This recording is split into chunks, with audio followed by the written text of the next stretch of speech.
I didn't realize my daughter had changed after she got married, until the day I heard her say something that made me feel like a guest in my own child's life.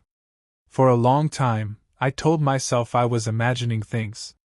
People change when they grow up. They build new families, new routines, new priorities. That's the natural way of life. But sometimes change doesn't feel like growth. Sometimes it feels like distance. And one quiet afternoon, sitting alone in my living room after she had just left, I finally admitted to myself something I had been slowly noticing for months. My daughter wasn't the same person she had been before she got married. And I wasn't sure where that left me.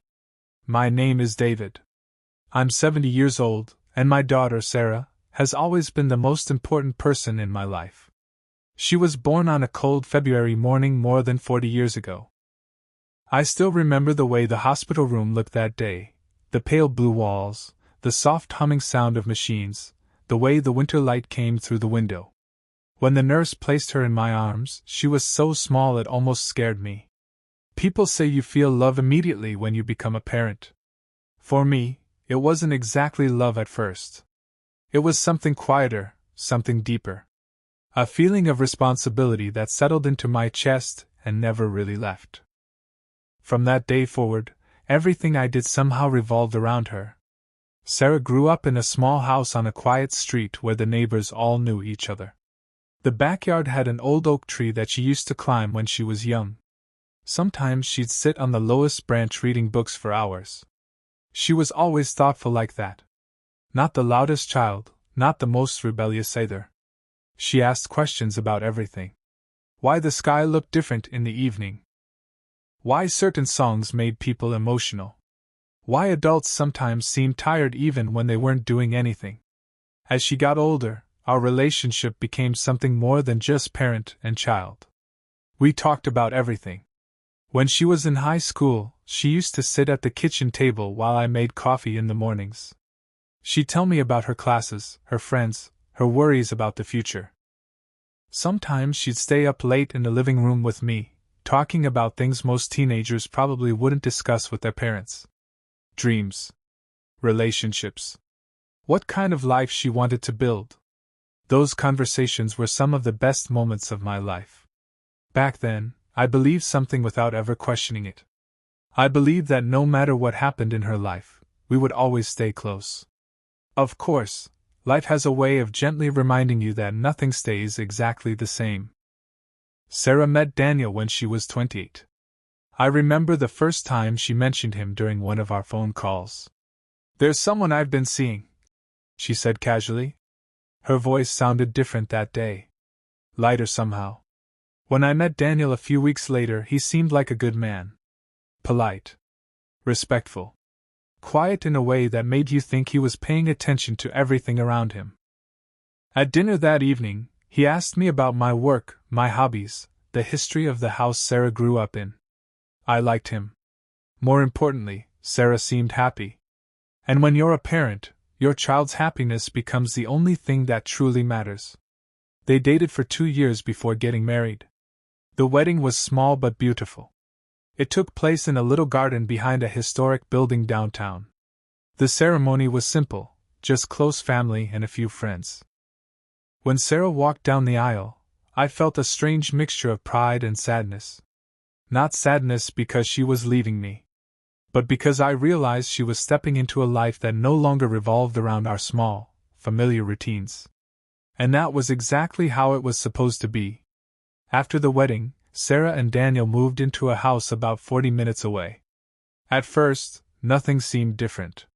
Sarah still called regularly. Sometimes every few days.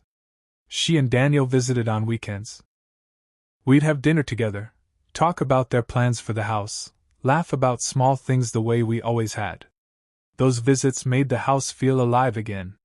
But slowly, something began to shift. At first, the changes were subtle. Sarah's phone calls became shorter. Instead of talking for an hour like we used to, our conversations sometimes lasted only 10 minutes. When I asked how things were going, she often sounded distracted. "Everything's good," she'd say. Then there would be a pause. "I've got to run." Daniel just got home. At first, I told myself that was perfectly normal. Marriage changes your routine. You build new habits with the person you share your life with. Still, I noticed small things that felt unfamiliar. When Sarah visited, she sometimes looked at her phone more often. When we talked, she occasionally mentioned things Daniel preferred. Daniel doesn't really like staying out late. Daniel thinks we should start traveling more. Daniel says it's better if we keep weekends free. None of those things sounded unusual on their own. But together, they began to form a quiet pattern. The pattern became clearer about a year after the wedding. That summer, I invited them over for dinner on a Sunday afternoon. Sarah hesitated before answering. "We'll see," she said. "We might already have plans." That wasn't the strange part. The strange part was the way she said it. Before she got married, Sarah had always treated my house like it was still partly hers. Now it felt like she needed permission to decide whether she could visit. Eventually they did come that evening. But the visit felt different. Not bad. Just different. Sarah was quieter. Daniel spoke more than usual. When I asked Sarah a question, she sometimes looked at him before answering. It was a small thing, but I noticed. Parents notice things like that. For months, I told myself it was simply part of life moving forward. Children grow up. They form new families.